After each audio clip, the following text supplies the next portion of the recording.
Good morning, everyone. I'm respectfully acknowledging that I'm joining you here from the territories of the Musqueam, Squamish, and Tsleil-Waututh First Nations. We are grateful for their stewardship of these lands and waters since time immemorial. I'm Karen Tamwu, Regional Director of the Pembina Institute. The Pembina Institute is Canada's leading climate and energy policy think tank. We work together with governments, industries, and communities to advance a prosperous, clean energy future for Canada. I'd like to thank our partners, the Hussein Foundation, North Family Foundation, Real Estate Foundation of British Columbia, and the Sitcom Foundation for their generous support of our work. If you'd like to support our work in this important area, please get in touch with us at pembina.org. Some housekeeping items for this event. All participants will be muted during the webinar. Please note that this broadcast is being recorded and will be available on the Pembina Institute website afterwards. And if you have any questions for the panelists, we'll have some time for questions and you can post them in the chat box below. Before we get started at unpacking CleanBC Roadmap, I want to provide some background for today's discussion. In 2018, the BC government unveiled CleanBC, which was a plan with measures across BC's economy to reduce emissions and to transition away from fossil fuels to clean energy. BC's Climate Change Accountability Act sets out in law that government must reduce emissions by 40% by 2030 compared to 2007 levels, 60% by 2040, and 80% by 2050. At the time CleanBC was released, there was a gap of 25% to our 2030 carbon reduction target. Government acknowledged the gap and committed to closing it by the end of 2020. Now, since CleanBC was released at the end of 2018 and before the roadmap that we're going to discuss today was finalized, a few significant events have happened. A global pandemic, which has shifted government priorities. The deadline to close the gap in CleanBC was therefore extended to 2021. The Government of Canada released its updated climate plan called Healthy Environment, Healthy Economy. The Supreme Court of Canada ruled in favor of the federal government's right to put a price on carbon pollution. And the court said that global climate change is real. It's caused by greenhouse gas emissions resulting from human activities, and it poses a grave threat to the future of humanity. And subsequently, I want to mention that we are pleased that BC has confirmed that BC's carbon tax, which has long been a hallmark of BC's climate action, BC has committed to increasing the carbon tax and will meet or exceed the federal carbon price in 2023 and beyond. So that's a bit of a spoiler of what is in the roadmap. BC also announced carbon reduction targets for buildings, transportation, industry, and oil and gas sectors, and set an interim carbon reduction target for 2025. For the first time in history, the International Energy Agency detailed what major shifts are needed globally to achieve net zero and maintain global warming below 1.5 degrees in its net zero roadmap report. The Intergovernmental Panel on Climate Change said that global warming is unequivocally human-caused and drastic and sustained reductions are needed. The UN Production Gap Report was updated this year and found that globally we are on track to develop more than double the amount of fossil fuels that is consistent with limiting warming to 1.5 degrees, and that we are dangerously out of sync with the Paris Agreement. Leaders from nearly 200 countries were getting ready to gather in Glasgow with the intention to increase ambition on climate action. And last week we saw that the Glasgow Climate Pact was signed. And in our own backyards, BC is seeing and feeling the impacts of climate change and dramatic weather, from fire to heat domes to floods, that is devastating communities and introducing words into our lexicon like heat dome, bomb cyclone, and atmospheric river. So BC's Climate Accountability Report, also a requirement under the Climate Change Accountability Act, was released the same day as the CleanBC Roadmap. The 25% gap that was identified in CleanBC in 2018 has since grown to between 32 and 48% from the 2030 target. So it's within all this context of global and local events that the CleanBC Roadmap was released.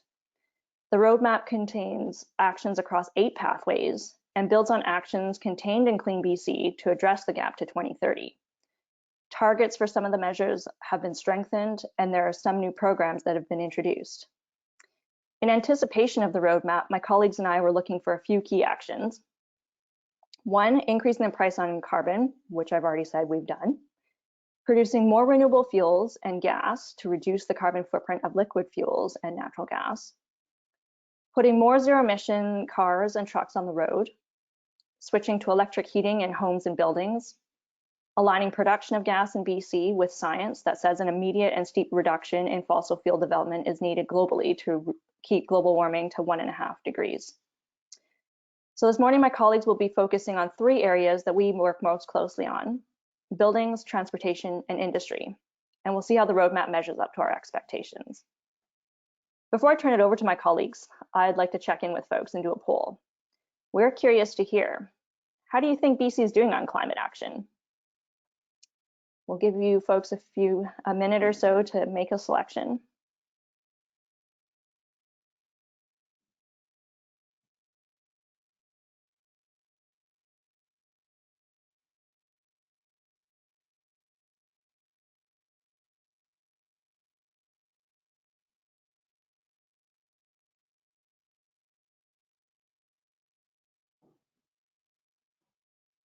All right, let's see how we're doing.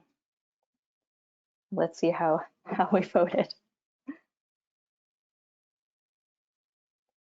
Okay, so spread out a little bit across the board, but sounds like most people are feeling like we have good policies in place and we might have a chance of meeting its targets. And then a few others are feeling like we are falling behind and may miss our targets. So now I'm pleased to introduce to you our panel this morning, who will walk us through these key areas that I mentioned. Tom-Pierre Frappé-Sénéclauze, Pembina Institute's Director of Buildings and Urban Solutions. Colton Kasteel, Senior Analyst with our Clean Economy team. And Ian Bruce, Deputy Director of the David Suzuki Foundation, who I believe is joining by phone because it's never a webinar these days without some sort of technical difficulties. And with that, I'm happy to turn things over to Tom-Pierre.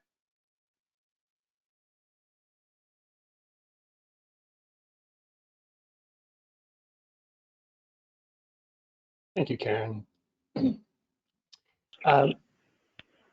Excuse me. Good morning, everybody. So the roadmap has some good policies on the building sectors and pretty comprehensive, ranging from policies on the fuel supply, policies for existing buildings, new construction, and what I would call systemic policies. I'm going to run through all these relatively briefly, and then chat a little bit about some of the gaps and risks that are involved in the policy framework that's being put forward. So in terms of fuel supply, the biggest policy change that the roadmap has brought forward is a cap on the emissions from natural gas utilities. So both FortisBC and Pacific Northern Gas will have to limit their overall emissions to about 6 megatons of carbon by 2030. That's about a 40% reductions from the 2007 level. That's a huge game-changing policy, and it's first time in BC that we have an actual limitation to the utilities' capacity to emit CO2.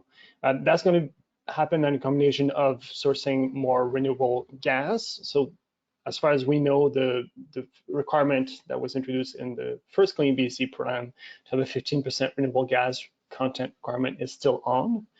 But in addition to that 15% low carbon gas, there's going to need to be a significant reduction in the amount of total fuel that is, of gaseous fuels that is burned in the province through energy efficiency. In addition, on the electricity side, there's a commitment to 100% clean electricity from current levels that are about 98% clean, but that covers both electricity produced in BC and imported into BC. So not a huge gap, but still an important holding of the line on our electricity supply that's crucial for decarbonization. In terms of policies for existing buildings, the biggest foundational policy that's been introduced is a phase out equipments that are not meant to fit 100% or more efficient by 2030. So this is an efficiency regulation that's applied at the point of sale. Basically says that by 2030, we will not be able in BC to buy furnaces or boilers, anything that is not, a heat pump, either electrically powered heat pump or natural gas or hybrid heat pump, or a baseboard. The other big pieces that are in the roadmap concern ensuring that the utility programs really align with the CleanBC objectives. So there's a clear mandate that's been given to vis-à-vis to promote electrification, and vis-à-vis launched earlier this year this electrification strategy 5-year, and actually started marketing electrification in a more proactive way and trying to reach out to customer. It also is bringing $190 million over 5 years to accelerate electrification of buildings, transportation, and industry. In addition to this, the province is signaling that through its regulation of demand-side management programs, it will make it no longer possible for gas utilities to provide incentives for furnaces and boilers. And that's also really important because these were relatively small incremental gains in terms of efficiency compared to the minimum standards that are required by law, but they continue to lock in fossil fuels equipment. So the DSM programs that are going to be needed from the utilities to meet their cap will need to focus on measures that reduce the total heat load, the amount of gas that is burned in buildings. So primarily envelope measures. So that's also going to be a big game changer. And finally, there's the plan to introduce in the demand-side management regulations an internal price on carbon, so that when the utility is trying to justify the expenditure and say like, well, we're spending money to help customers save electricity or save on gas, to justify the expenditure, they can show that this contributes to our climate objective by reducing carbon pollution, and therefore there's a value stream here that can be counted when the utilities justify their demand-side management program. So that will help have more ambitious, partially for things like deep retrofits or envelope retrofits that are not necessarily cost-effective from a just energy efficiency, energy saved perspective, but crucial from a climate perspective. So it's trying to bring in that climate logic into how the DSM program are assessed, which is crucial. Lastly, on existing buildings, there's commitment to adopt a retrofit code by 2024. It's currently being developed. There's some engagement sessions that are happening right now. There's some issues there around the scope. There's definitely going to be some measures related to climate adaptation in there, which is crucial, seismic resiliency as well. But on climate, it's not clear yet that it's going to be an actual there. It's just going to be energy efficiency. There's still some carbon metric in there, or it's some vagueness here that needs to be resolved from a climate perspective. For new construction, so in the first CleanBC plan published in the end of 2018 and early 2019, there was a commitment to kind of scale up the base code to align with the BC Energy Step Code. So, all the way to net zero energy ready by 2032 with incremental gap in 2022 and 2027. What's new that was brought in the roadmap is, first of all, the commitment to provide local governments with the capacity to set greenhouse gas intensity standards on new constructions. We'll say, new construction in our jurisdiction will not be able to emit more than 4 or 3 or 2 kilograms of CO2 per square meter per year. That's a first in Canada that a province is providing a tool to use a code to regulate directly emissions rather than just energy efficiency. So that's a big paradigm shift, and it's currently being designed and it's going to be implemented through the Energy Step Code.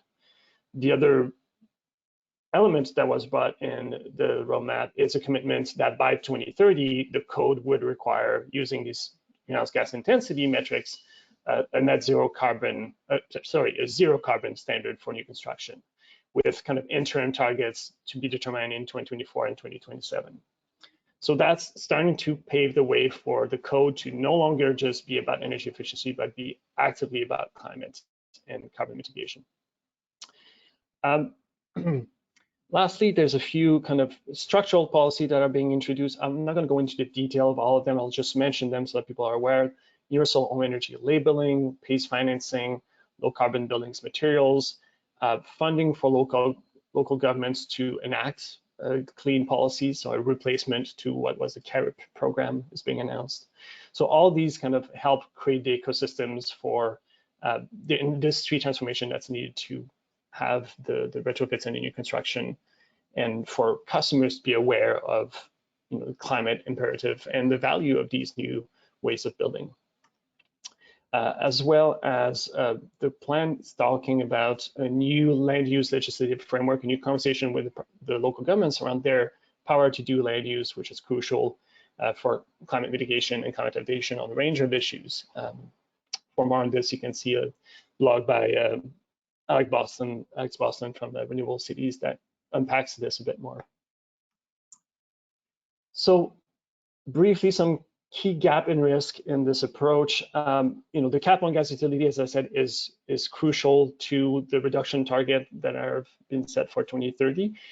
There's no detail yet on how they're going to be phased in, and most of these policies kind of really are enforced by 2030. And so the key question that remains to be addressed through all of them is, how do we start to phase that in a market transformation effort kind of way, but also in the regulatory, not just carrots, but also sticks.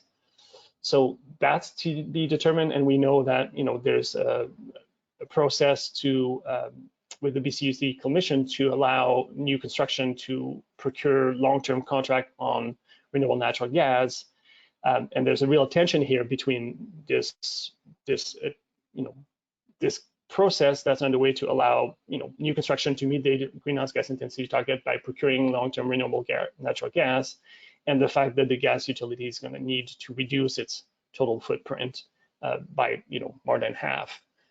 So there's some conversation here with the BCUC that's going to be needed to make sure that the two align. On concept regulations, same thing.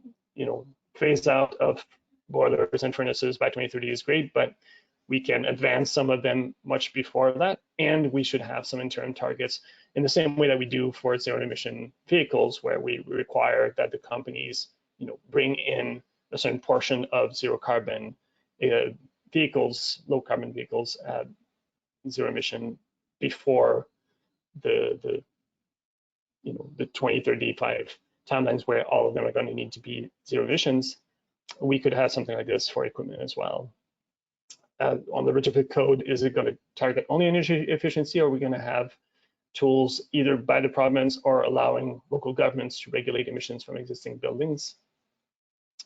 And the target for new construction to go to zero carbon by 2030, really, this could be advanced. There's no reason to delay on that one. We know how to build new zero emissions construction now. They're both efficient and zero emission if they're electrified. So there's no real reason to wait to 2030 to bring in that policy. So that's another piece that could really easily be advanced.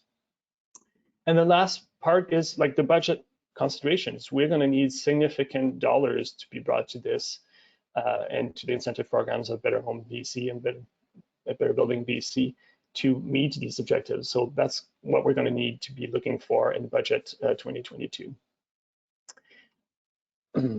Likely in the same way, the BC Hydro is bringing forward their integrated resource plan and their DSM plan at the same time.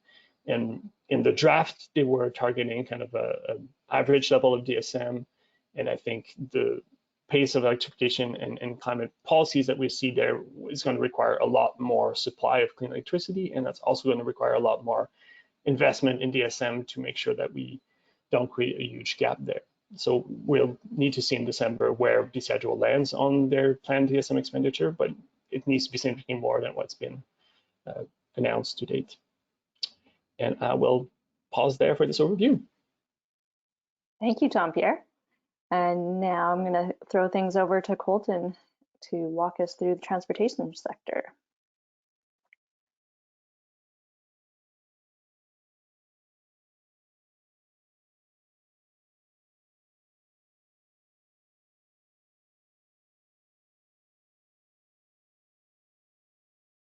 Hey folks, so for transportation, we're going to walk through a couple of things. There's a lot that's happened so far in the roadmap, and I'm going to jump first into a few of the key prominent actions that have happened before the roadmap.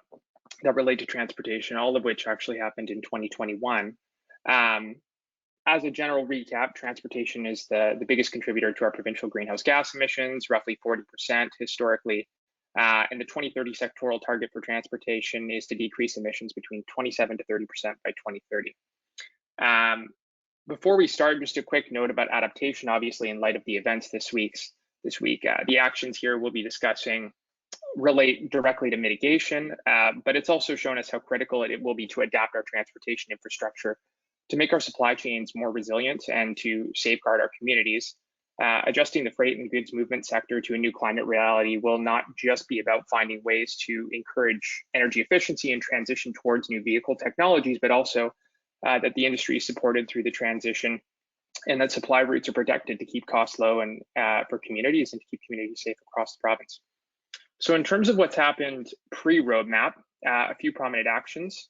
The hydrogen strategy was released. There were 13 transportation milestones within the hydrogen strategy. For the most part, it describes roadmap policy actions that are implemented over time. One prominent example was the proposition of integrating medium and heavy duty vehicles into the ZEB Act, which we'll get into a bit later. The greenhouse gas reduction regulation was updated.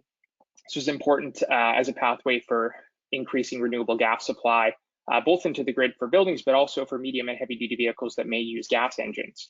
It also increased the amount that renewable gas that utilities can acquire and supply from 5 to 15%, and increase the price gap to acquire renewable gases to $30 per gigajoule. The next is a few amendments to the LCFS. So in terms of electricity, the regulation was actually amended officially to clarify that the fuel supplier will be those that supply electricity through the quote unquote final supply equipment, which essentially just means that credits are now going to go to the group or person supplying electricity through the actual charging infrastructure, which now liberalizes the LCFS credit market and addresses what previously were artificially high prices and underreporting of electricity used for transportation. So those changes will be in effect in January 2022. The LCFS compliant also received a new compliance option. Renewable naphtha is recognized as a compliance option as of January 1st, 2022. And there were additional Part 3 agreements for hydrogen refueling stations that were announced this year, prominently with Hydra Energy in Northern BC and also with the University of British Columbia. The next is for freights and good movement. So the specialty use vehicle incentive in the commercial vehicle pilot program had their rebates, their maximum rebates increased from $50,000 to $100,000, which was critical, as $50,000 was far too low of an incentive cap based on the cost that we're seeing for zero emission and low emission medium and heavy duty vehicles and the economic pressures faced by the trucking industry. Incentives are now closer, but still behind the California standard of $120,000 US, which roughly in today's exchange rate is about 150,000 Canadian that they provide. A couple actions from BC Hydro. So the electrification plan that was recently released included $30 million for the electrification of ferries, transit, and fleets. And then they also promised to increase the fast charging network to 325 stations by 2026, which is obviously important to increase consumer confidence. In terms of active transportation, the PST exemption for e-bikes was provided, and that stimulates demand already, as we've seen during the pandemic, a growing purchasing trend. And that's all for pre-roadmap actions. In terms of post-roadmap, I'll get into the structure. As some of you who've already read the roadmap may have seen, the province is following an efficiency-first model and integrating important mode shifting and conservation goals alongside the fuel and technology measures that we'll get into. So the light duty ZEB mandate, this is one of the ones that's well known.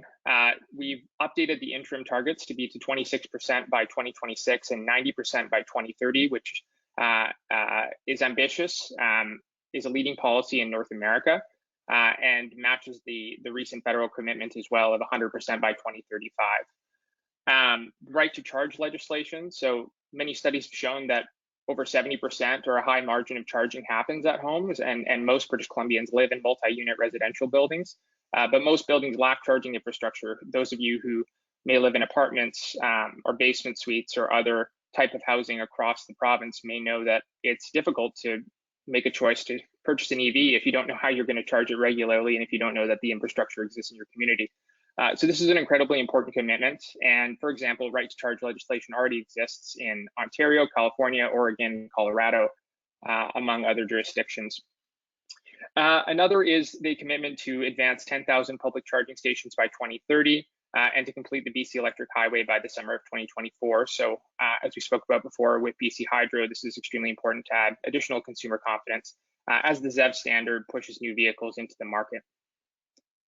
On the note of freight and goods movement, so zero emission medium and heavy duty vehicle ZEV standard intention will come in 2023.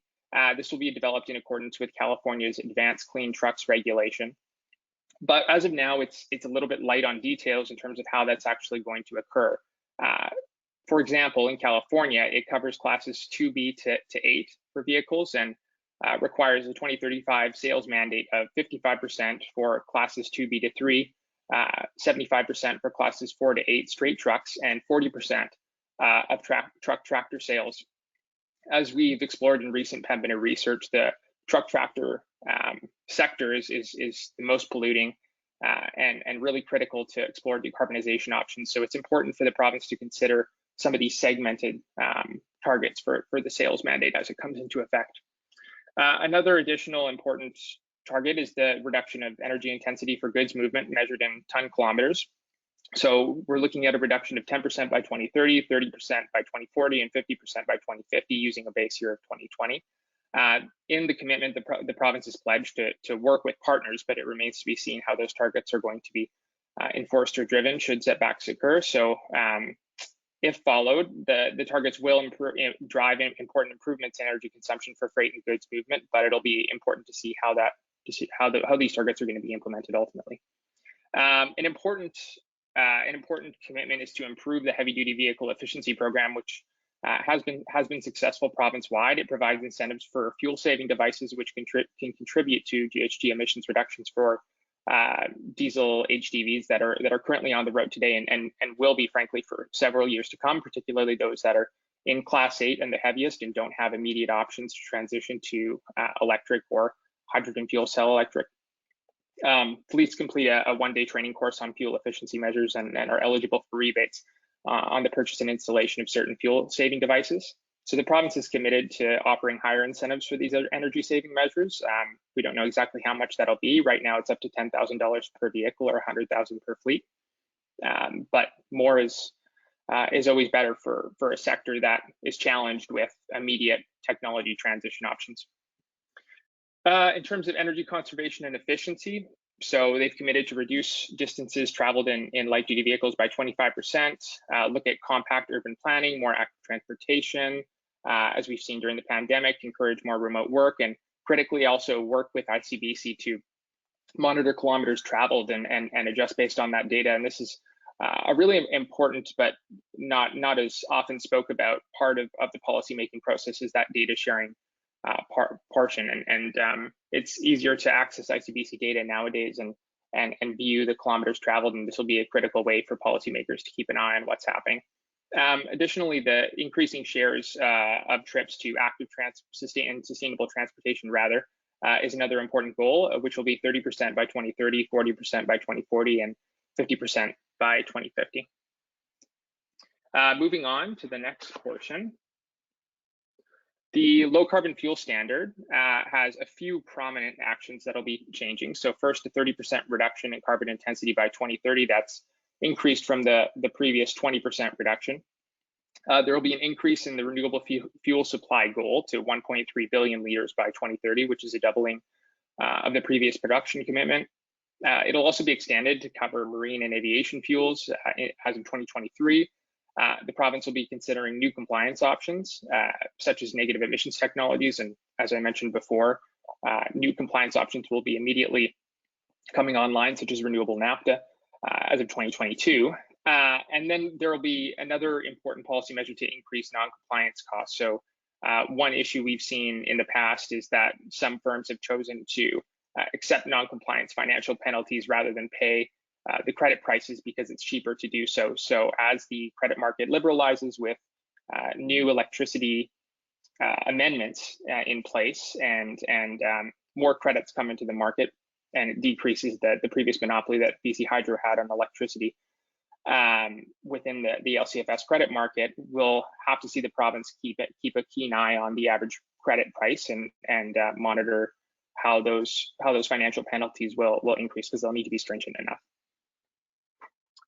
And next, we'll move into risk. So on an overarching basis, the issue is going to be implementation. We can't really afford to delay and expect a slow start to get us where we need to go.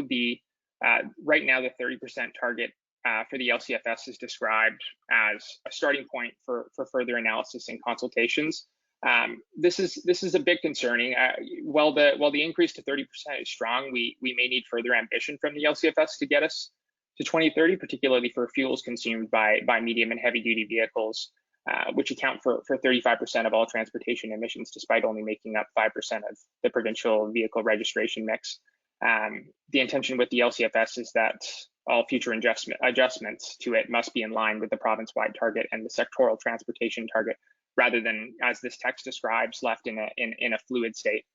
And as mentioned previously, the implementation schedule is not specified, so it's really critical that these changes are brought into place as soon as possible, effectively by the end of 2022, in order to get us where we need to go.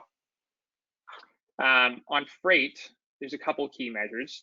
So right now, the ZEV standard that's coming in place is being explored, as I said, and we're looking at a date of 2023.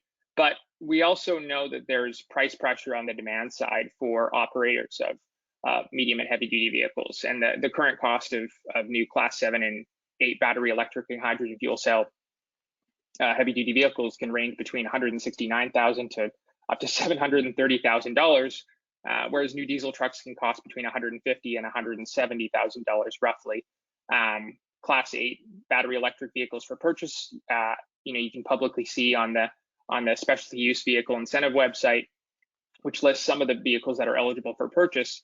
There's retail prices that range from $450,000 up to $637,000. So in that respect, a rebate of $100,000 still becomes challenging at times for an industry that's quite close on its margins.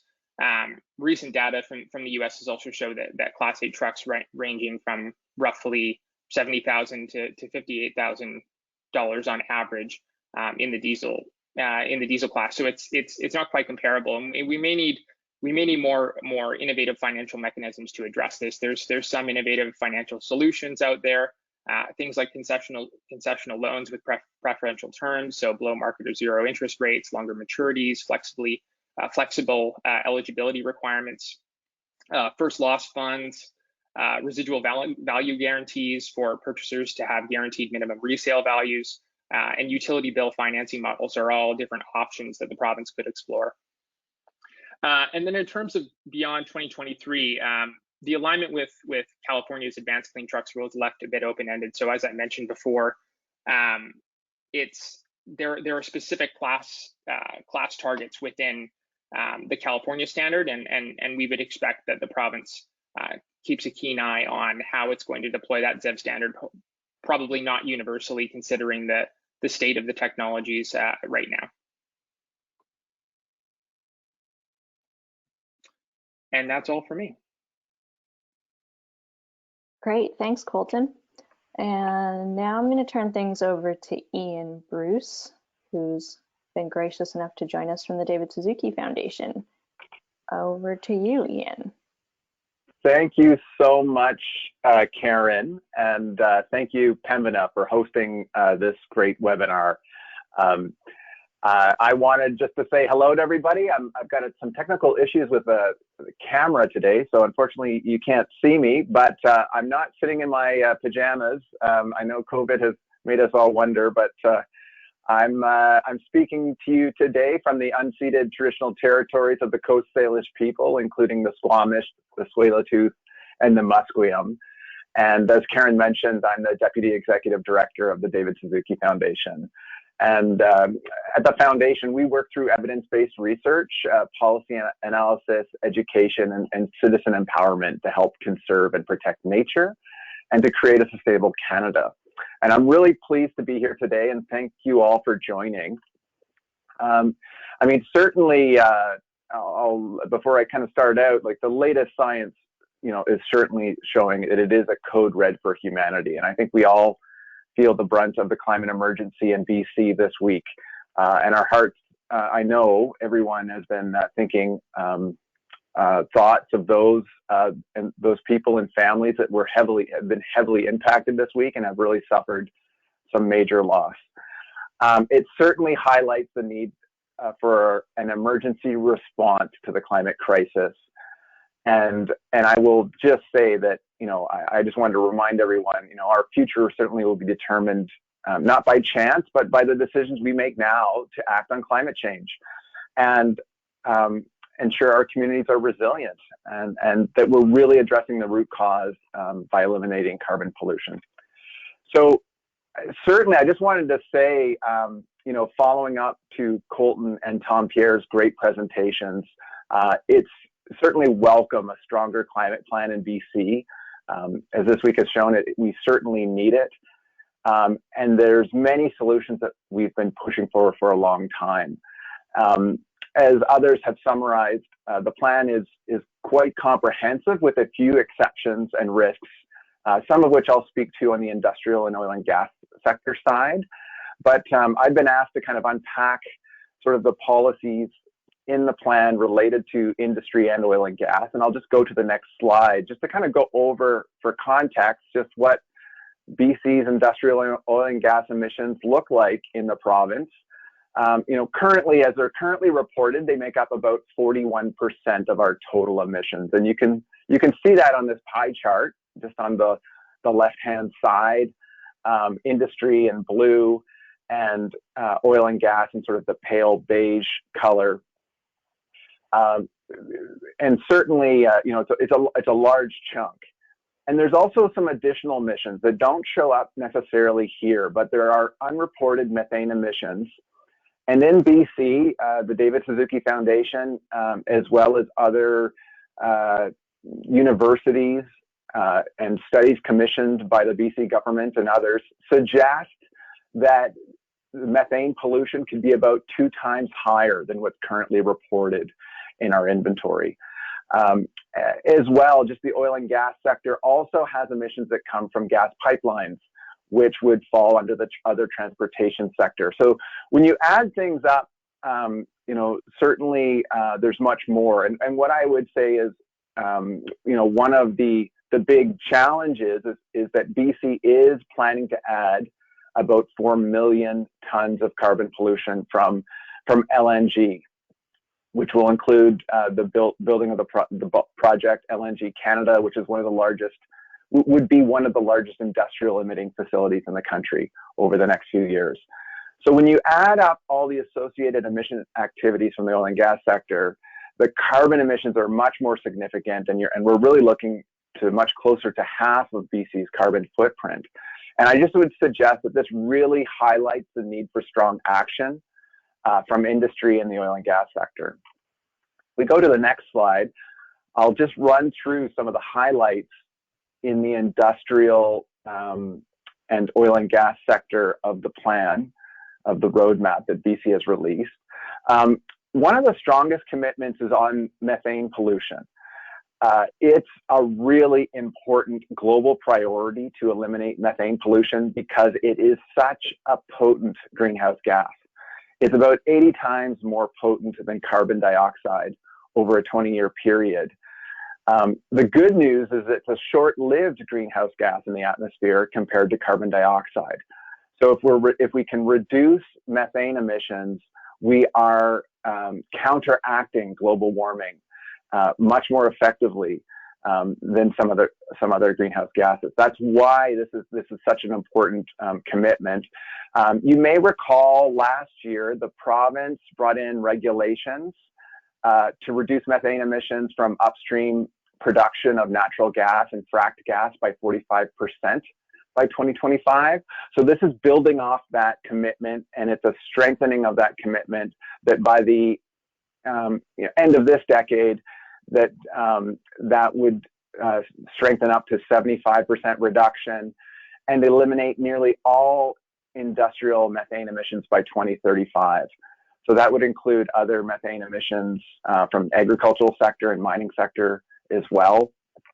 And just for context, the International Energy Agency came out with its World Energy Outlook as well as the Net Zero report that really showcases the global target of reducing emissions by 75% by the end of the decade, but also calls for the elimination of all technically feasible methane pollution by 2030.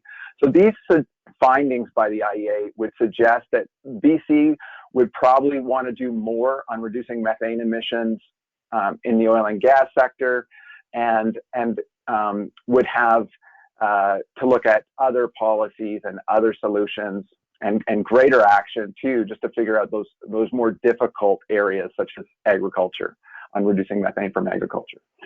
So in any case, the other next major policy, I would say, commitment in this is for the oil and gas sector, calling for stronger policies and programs to reduce emissions by 33 to 38% by 2030. So this is one of the commitments in the plan that's obviously really important, but needs much greater detail and clear responsibility for the sector on how they're going to get there. What I would say is what I'll be looking for is more details on a regulatory cap that would ratchet down emissions from the oil and gas sector, or changes to the carbon price that would drive down emissions. And to achieve the targets for the oil and gas sector, the proposed timeline is a bit vague, I will say. It suggests a plan would come out in 2023, and there's no talk of when the policies would be enacted. So this is certainly something that needs to become a priority and needs greater attention in the very near term. Certainly, the oil and gas sector will need clear responsibility with stringent regulations and laws for the BC climate plan to be a success. So very important aspect there. There is also an enhanced CleanBC program for industry, which is more of the carrot, where investments from the carbon tax revenues would be invested back into industrial projects that reduce emissions and help improve the energy efficiency of our industrial sector. This is a really important piece, as well as industrial electrification. So under the roadmap, BC will adopt 100% clean electricity standard by 2030. At the moment, BC currently generates about 98% clean electricity. So that is an improvement, and the province will be working with BC Hydro in this plan and the federal government with a commitment to lowering electricity rates and the cost of connecting to the electricity grid for the major industrial users of electricity in the province, and to shift them over to electricity. And the last major section that I'll cover is just a commitment to being net zero ready. And this is part of the roadmap for all new industrial facilities will be required to submit plans to achieve net zero by 2050 and the interim targets in 2030 and 2040. There's not a lot of detail I can speak to here.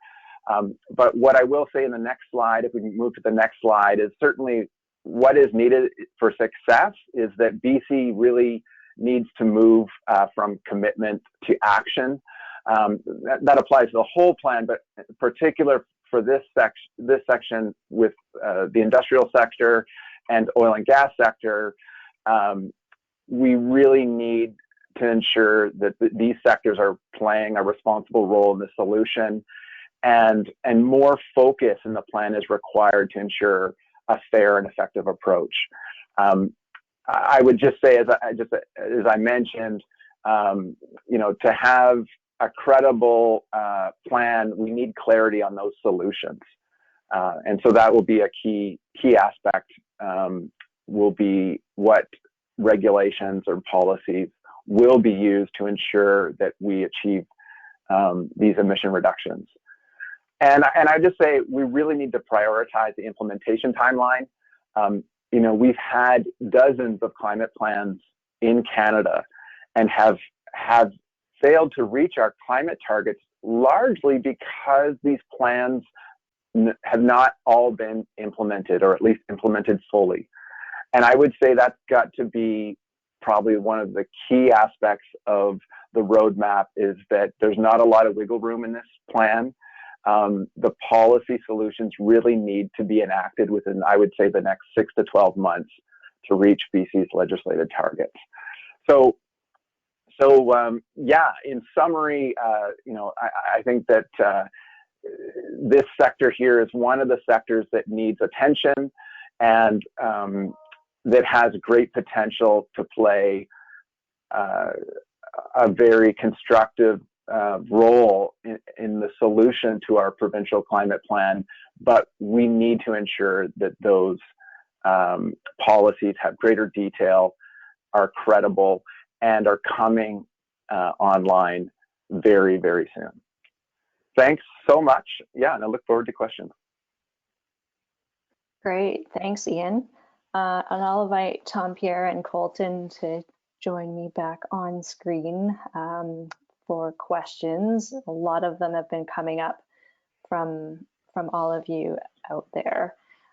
So one of the questions that I'm going to start with in the mix is for Tom-Pierre. You spoke a lot about existing buildings and some of the measures in existing buildings. Can you talk about the scale of retrofitting that's needed? And given our track record on various programs and retrofitting homes and buildings, are you confident that the measures that have been introduced will get us there? Thanks for the question. So in terms of pace, I'll see if I can post a figure in the chat box, but we're talking about 80,000 residential dwellings that need to be retrofitted every year in BC, and about 4.5 square meters of commercial space. That's huge. Like we're nowhere near capacity of doing this right now. At the peak of when we had, you know, Live Smart incentives and eco energy in the previous era, we achieved like up to $3,000 retrofits per month. So here we're talking about like double that in terms of pace, and of course a much deeper. Like typically we achieve like 25% GHG reduction in those retrofits. So a much faster pace, a much deeper level of decarbonization needed. So there's a lot of capacity building that's needed, and of course one of the key issues there is that our contractor labor force is slammed right now. They're working as hard as they can. So we're going to need to create a lot of efficiencies in that process to like reduce the pain of the complexity of procuring retrofit, whether they're, you know, a deep retrofit or just a simple like heat pump fuel switch. And we're going to need to you know, train a lot of people and have businesses that have the capacity to crank these things out much faster. Great, thanks.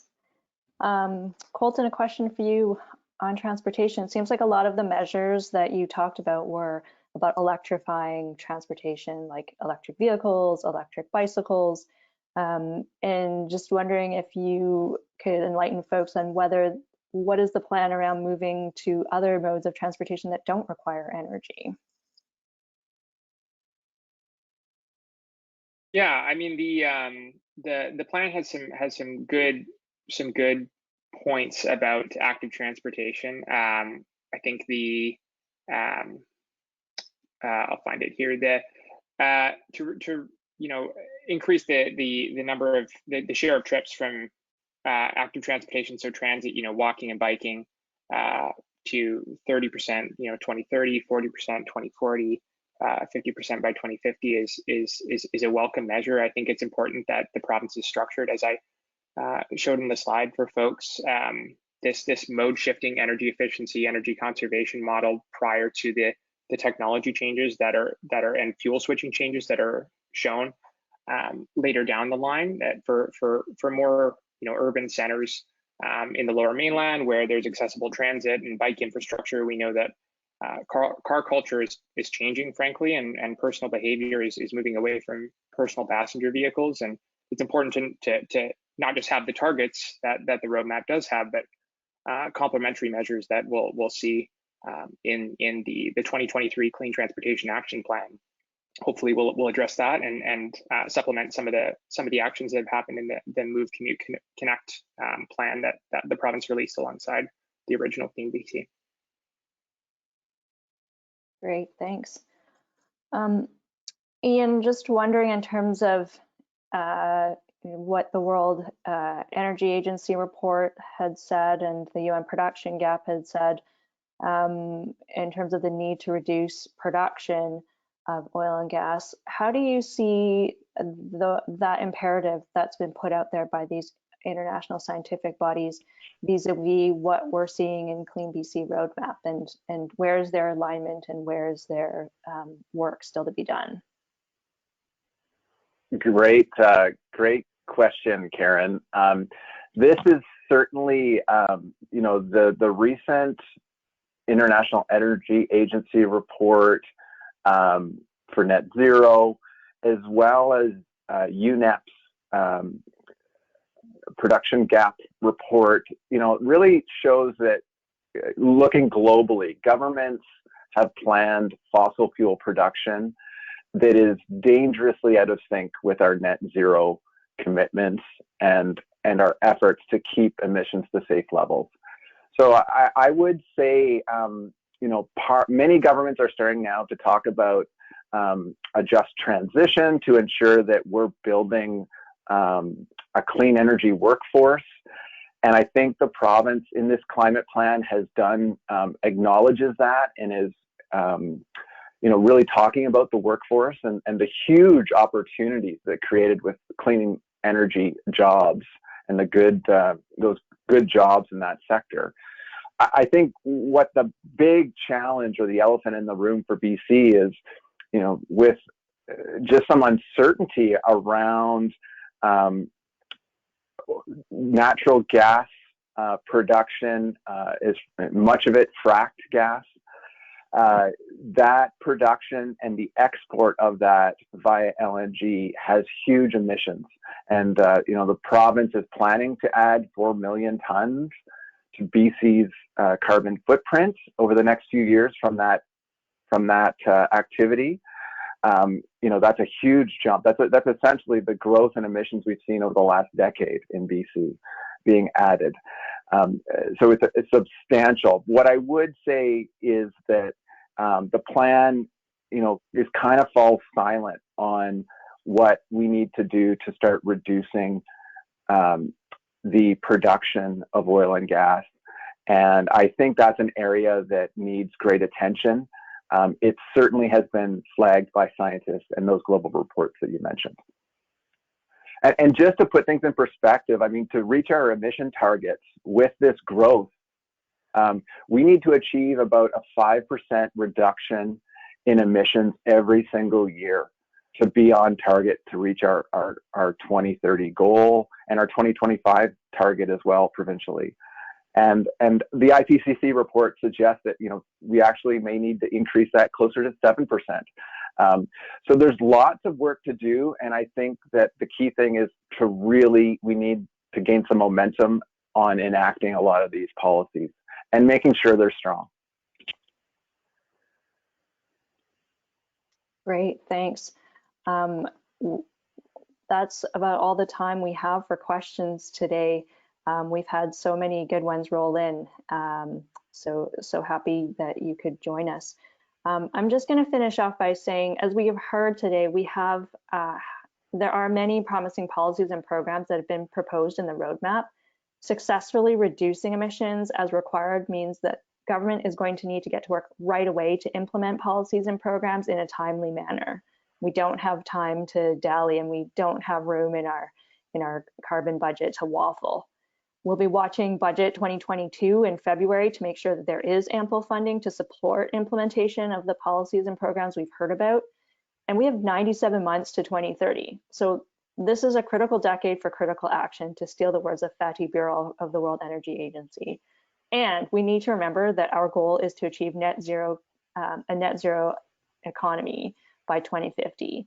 So we expect the Climate Change Accountability Act to be amended in BC to reflect the government's commitment to achieve net zero by 2050.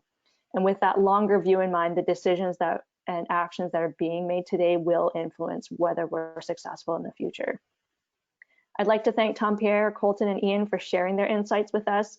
A huge shout out of gratitude to my team at the Pembina Institute, Nadine Abu-Halloway, Trevor Billy, and Melissa Hudson for supporting us on the back end of this. And thanks to all of you for spending an hour with us.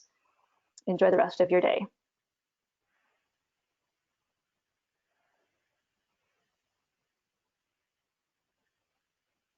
Thanks, everyone.